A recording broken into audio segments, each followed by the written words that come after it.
Nihoyat kulminatsion nuqtamiz, kunimiz itogisiga keldik.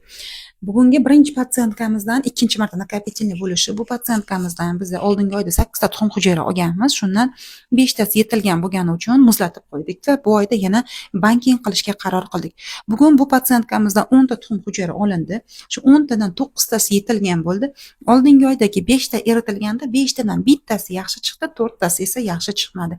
Ya'ni oldingi oydan olingan bitta tuxum hujayra va bugungi yetilgan 9 ta tuxum hujayra, jami 10 ta tuxum hujayra bugun o'zida urug'lantiriladi. Keyingi patsientkamizdan asinxronniy ro'st bo'lgan. Bulardan 10 ta tuxum hujayraga mo'ljal qilganmiz. Mo'ljalimizni oshura 20 ta oldik va 18 tasi yaxshi chiqdi. Bu juda ham zo'r natija. Keyingi patsientkamizdan bularda AMGlar 7 dan baland edi. 18 tadan ko'proq tuxum hujayraga mo'ljal qilganmiz. Bu qizimizdan 36 ta tuxum hujayra oldik. Shundan 31 tasi yaxshi, sifatli tuxum hujayra chiqdi. Barcha patsientkalarimiz bugun o'zida urug'lantiriladi va hammasiga omad tilab qolamiz.